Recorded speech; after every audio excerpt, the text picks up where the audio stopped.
예, 새로운 월요일이 시작이 됐습니다. 월요일.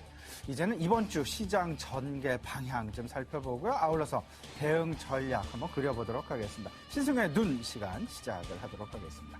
성공 확률 한번 생각을 해봐야 되겠죠? 어느 쪽에다가 베팅을 하는 것이 더 바람직할지 성공 확률 중심으로 한번 접근을 해보는 것이 이번 주 가장 바람직한 것이 아닌가라는 그런 생각 지금 가져봤습니다. 세 가지 지금 대립을 하고 있는 부분들 한번 생각을 해봤습니다. 첫 번째는요, 신흥국 중심으로 할 것이냐, 선진국 중심의 베팅을 할 것이냐 생각을 좀 해볼 필요가 있어 보이고요. 두 번째는 경기 민감주 중심으로 대응을 하는 것이 좋을까, 아니면 필수 소비대 중심으로 대응을 하는 것이 여전히 유효할 것인가 한번 생각을 해보도록 하겠습니다.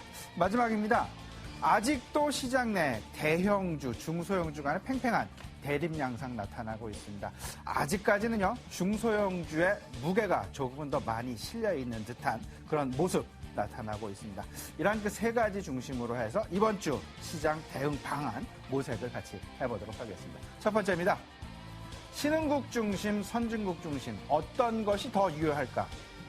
신흥국 중심으로 계속 접근을 해왔던 분들은 아무래도 실망감이 상대적으로 클 수밖에 없었지 않았나 이런 생각입니다. 무슨 말씀이냐면요, 발표되는 경제 지표들, G2 국가, 대표적인 국가가 결국은 선진국은 미국일 것이고요, 신흥국은 중국일 것입니다. 근데 오늘도 이런 부분이 그대로 나타났죠. 미국에서 지난 주말 고용지표에 서프라이즈가 나타났던 반면에 중국에서는 PMI 지표에 다소간 좀 실망스러운 모습이 나타났었다라는 점. 경제지표 아직까지는 그래도 선진국 쪽에서의 개선이 뚜렷하게 나타나고 있다라는 것. 그렇다면 베팅의 방향, 뭐니 해도 계속해서 선진국 쪽에 조금은 더 베팅에 무게를 실는 것이 바람직하지 않나 이런 생각입니다. 오늘 나타나고 있는 소재주의 반등 부분, 조금 좀 갸우뚱하게 만드는 그런 상황이 아닐까 생각이 되는데요. 아직까지는 추세 접근을 하기에는 다소간 좀 이른 감이 있다라는 부분 다시 한번 강조하고자 합니다. 중국 말씀드렸죠. 신흥국이고 아직 불확실성이 지속되고 있다라는 것. 중국에 가장 크게 기대고 있는 부분, 다음 장에 제가 말씀을 드리겠지만 경기 민감제라는 것 다시 한번 생각을 좀 해볼 필요가 있어 보입니다. 이런 결과를 나타낸 가장 근본적인 배경 하면요, 선진국들의 공격적인 경기 부양책이 뒤에 있었다라는 부분이 되겠습니다. 미국에서의 양적 완화, 그리고 강력한 재정 정책 부분들, 이런 부분들이 결국은 공격적인 경기 부양책이 선진국 시장에 어떤 그 쏠림 현상을 계속해서 만들고 있다라는 걸 놓치시면 안 되겠습니다. 두 번째입니다.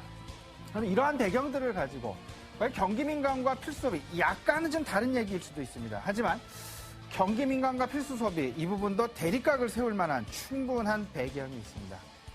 가장 큰 것들, 뭐니 해도 이제 모멘텀 성장에 베팅을 할 것이냐, 아니면 안정 성장 쪽에 베팅을 할 것이냐가 될 것 같은데요. 아직까지는 안정 성장 쪽에 조금은 더 시장에 무게가 실리고 있다라는 것 꼭 염두하시면 좋겠습니다. 그 이유, 경기 민감주는 방금 앞서서도 설명드렸다시피 대중국 의존도가 지나치게 크다라는 점이 그 가장 큰 어떤 우려감의 배경이다라고 설명을 드릴 수 있을 것 같습니다.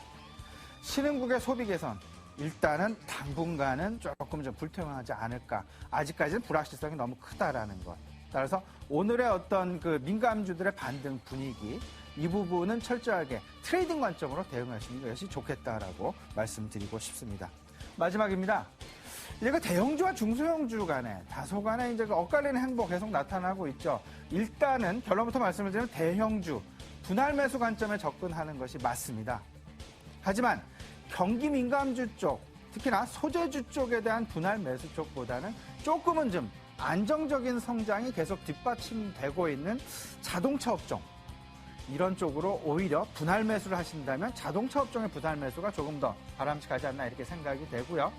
오히려 중소형주, 지금 저성장 인식이 되고 있는 이런 상황 속에서 고성장주 찾기가 계속 된다라는 점, 이런 각도에서 지금 현재 시장을 읽는다면 중소형주에 아직은 더 베팅을 하시는 것이 바람직하다. 하지만 대형주에 대한 포션을 서서히 늘려가는 것이 좋겠는데, 그 늘려가는 시점, 그리고 대형주가 실질적으로 시장 내에서 어떤 반향을 일으킬 만한 분위기는 분명히 국내 정책적인 공조가 확실하게 나타나는 그 시기가 되어야만 할 것이다. 다시 말씀을 드리면 공격적인 재정정책과 팽창적인 통화정책이 맞물리는 이번 주 목요일 한번 계속 주목해봐야 되겠다라고 다시 한번 말씀드립니다. 이 큰 그림 속에서 이번 주 시장 대응 전략 세워 나가시면 어떨까 말씀드립니다. 자세한 얘기 교보증권 백지훈 차장과 함께 이어가도록 하겠습니다. 잠시 후 뵙겠습니다.